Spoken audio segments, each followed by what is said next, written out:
Go the morning stretch after the night before. So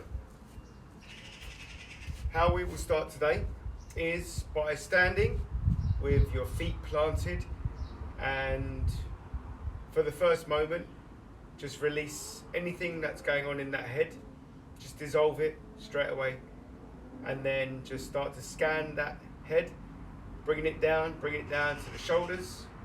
Once you get to your shoulders, just relax them. After you relax your shoulders, you're going to feel your clavicle drop as well. Feel now your breath. So feel the way that you're breathing in and the belly's rising, and then breath is coming out and the belly is falling. And then around that area, just scan that area. Drop your hips. As you drop your hips, you're going to hip hinge slightly back so that your knees automatically become soft, and then you're going to get a lead weight right at the bottom, and that is the transfer of weight from the top to the bottom. So now we are now in sequence with the weight. The gravity has connected. So what we're going to do is hip hinge all the way down so that our hands, they slide past the thigh, over the knee, down the shin, as far as you can get without having to round your upper back.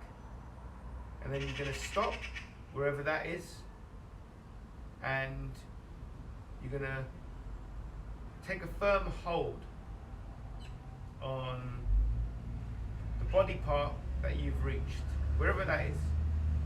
And if you're on the floor, if your hands are on the floor, then get a firm place on that floor with your hands, with your palms. And we're going to take a deep breath in. That breath will last for 5 seconds, and then we're going to hold it for 5 seconds, and then we're going to let the air go for 5 seconds. As we let the air go, we're going to pull ourselves into our body a little bit more deeper, and then we're going to hold the breath for another 5. So we're going to go in now. 5. We're going to hold the breath for 5.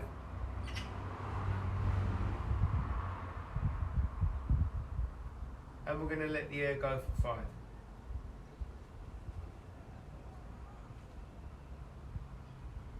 And we're going to hold the breath for 5. And what we're going to do now is just breathe as normal, and then flex at the knees if you haven't touched the floor yet, and then walk your hands out.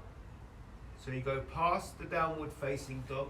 You keep on walking your hands forward so that we get into a press up plank, and then your knees are going to land themselves on the floor.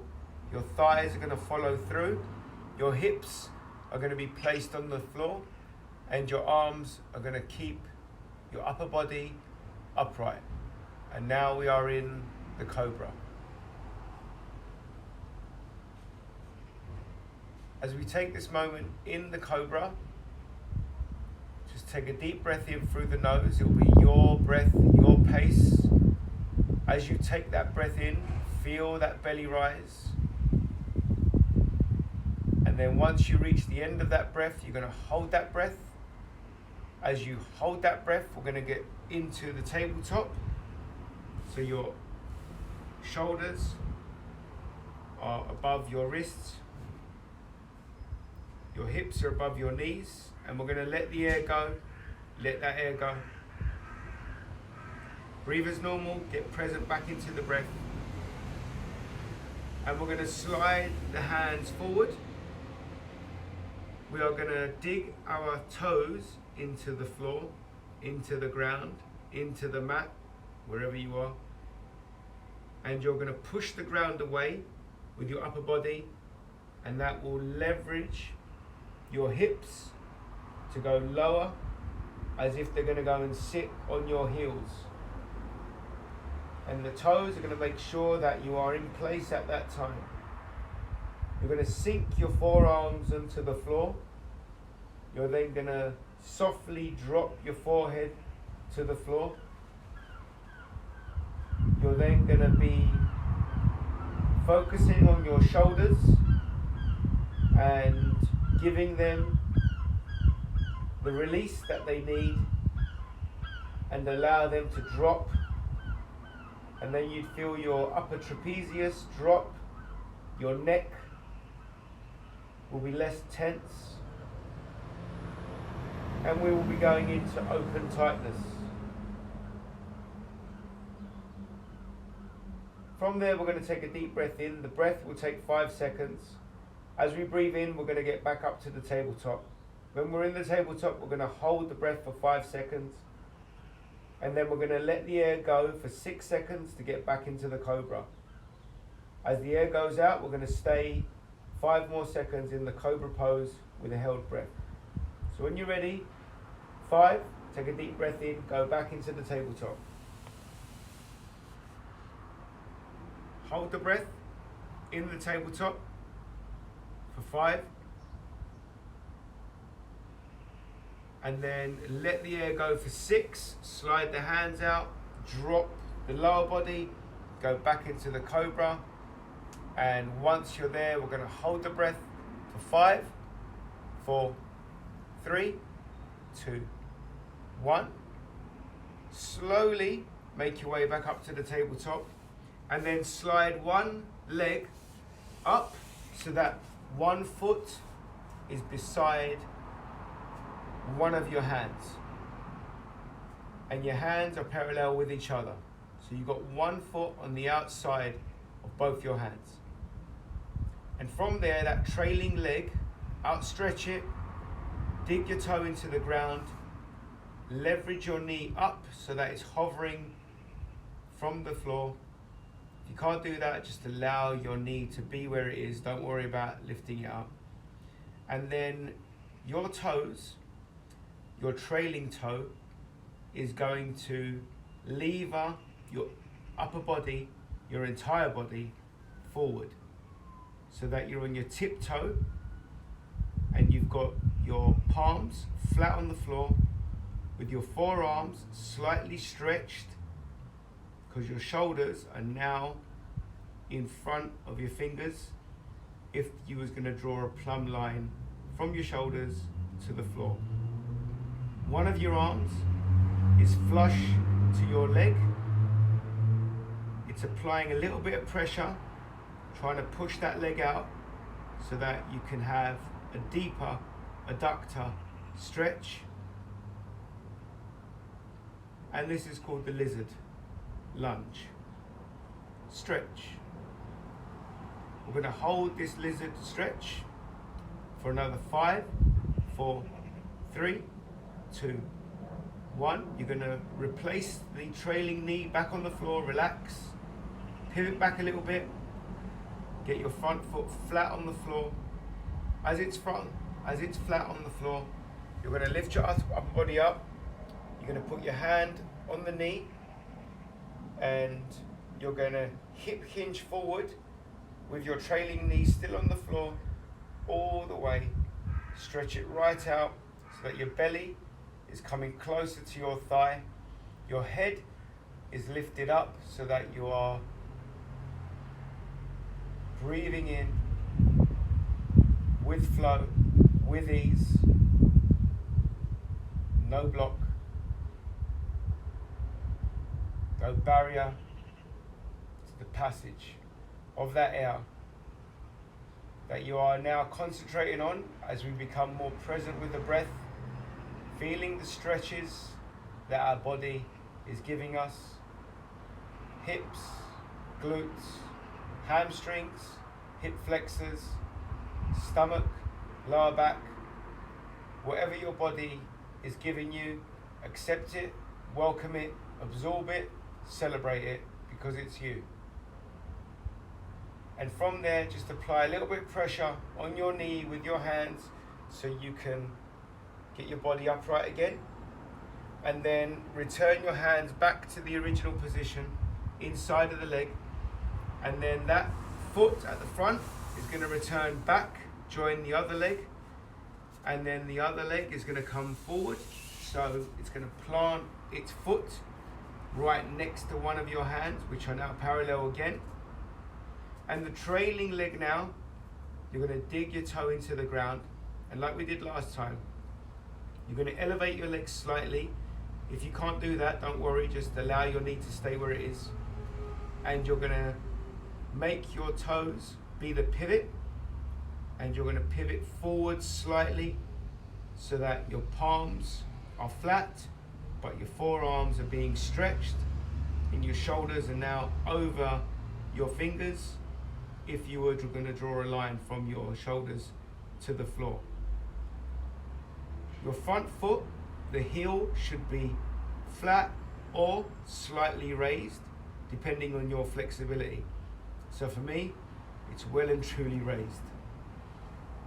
And I'm feeling adductor, feeling outside of my hip, I'm feeling trailing leg hip flexor, I'm feeling lower back, I'm feeling forearms, feeling shoulders, feeling my head start to get lighter, but that's me.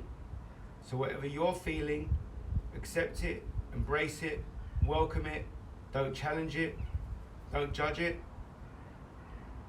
celebrate it. And then be present with your breath. As we take a nice deep breath in, the breath will be you, your pace, your depth. Feel that belly rise. Feel the body want to open up. Let the air go. Let the air go. And then gently place your knee back on the floor, trailing knee, and then straighten up your front leg, front foot, so that it's in a 45-degree angle. And raise your upper body up, place your hands on your knee. And then once again, what we're going to do is hip hinge forward, so dig your toe into the ground and just lean forward so that your belly is getting closer to your thigh. Get into the deepest of hip stretches that you can. Be present with your breath. Try to feel the control that you are winning. Don't allow your body to control. Just allow your mind to control the body just for a moment.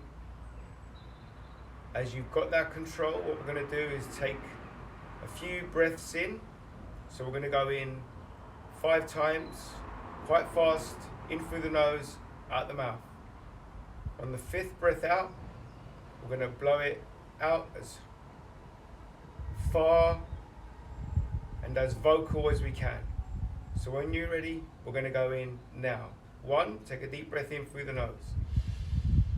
And it goes out the mouth. Breathe in through the nose, number 2. And it goes out the mouth. Every time that you breathe out, just lean a little bit more forward if you can. Take a deep breath in through the nose, out the mouth. Take a deep breath in through the nose, and then it goes out the mouth. Feeling that flex now. 1 more time, big breath. 5th time, we go in now. And then your pace, let the air go, let the air go, make it vocal, just let it all go, let it all go, all the way out, as far as it'll go. When it reaches the end, be present with the breath, release the knee, pull your hands back to the starting position where they were, right beside the foot, slide the foot back, get back into the tabletop. Take a deep breath in through the nose. As the breath goes in, the lower back goes down, chin goes up, the chest protrudes out, and we're in the cat stretch. We're going to get that breath and we're going to push it out. As we push that breath out, our belly button is going to fuse to the spine, our upper back is going to round, our chin is going to go to our chest, and we get into the cow stretch. From the cow stretch, we're going to go back into the tabletop. Just be present with the breath. Slide your hands out, back into the prayer. Sit onto your hips that lead onto the heels, opening up the lats, getting a nice deep stretch. And then slide the hands up, back into the tabletop. slide one foot next to the hand and then slide the other foot. So I'm going to put my fingers in a nice stable position, so my palms are lifted and I've now got my fingers dug into the floor, giving me that nice pivoting hold. I'm going to slide my other foot over so that it's right beside my other hand. My arms are in between my legs. I'm supporting my inner legs, my inner thighs, via my tricep, which meets the elbow. I'm in a squat position, and what I'm going to do, I'm going to place one hand, I'm going to choose my left hand, I'm going to place it right down flat on the floor. I'm going to transfer my weight to the left side, and then I'm going to release my right hand, even though it may look like my left hand where you're looking, and I'm going to rotate my body round. As I rotate my body round, I'm going to open up my hip, open up my spine, and go into this T hip opening squat position. Holding it for 5, 4, 3, 2, 1. My arm is going to come down now. It's going to place itself next to my right foot. Palm is going to go flat.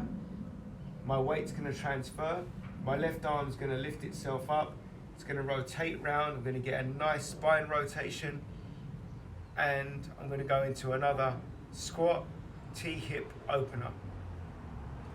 I'm going to hold that for 5, 4, 3, 2, 1, and then I'm going to release, put my hand back to the original position.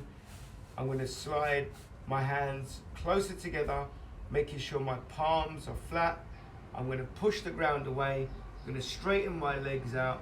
I'm going to go into a downward facing dog.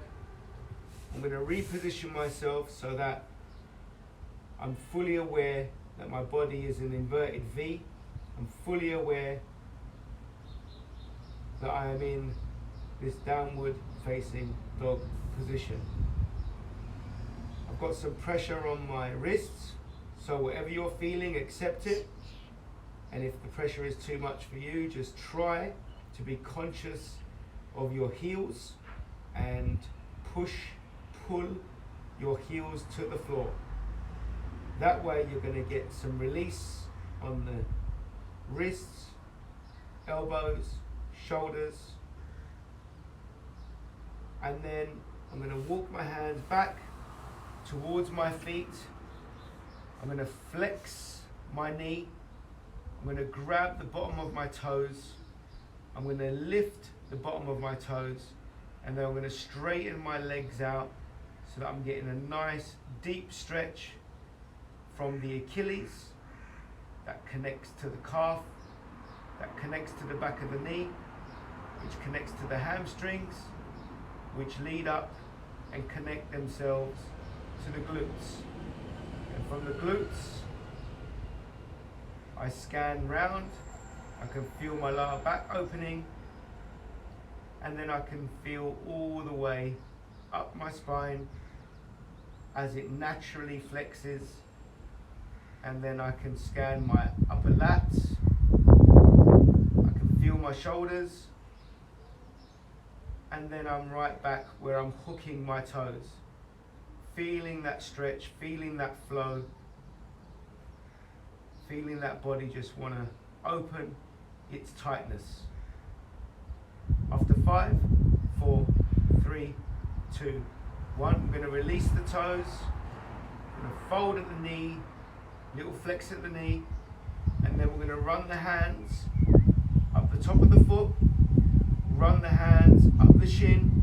As the hands go up the shin, your legs are going to start to straighten up, your body's going to start to elevate, and we're going to find ourselves go right up to the top in a standing position, all the way to the top. As we're in that standing position now, we're going to bring our hands forward. They're going to reverse semicircle all the way up to the sky. You're going to make your spine nice and tall. Your fingers are going to point themselves to the sky. If you want, you can slightly lean back to get that nice supine. Really open up the abdomen, open up your body, take those deep breaths in and take them out. Feel your body just go into a flow, into stillness. When you're ready, just bring your hands in a semicircle, dome-like move all the way to the side of the thigh, and we are right back where we started, with that lightness at the top and that heaviness at the bottom. But now there's a possibility you have no heaviness anywhere.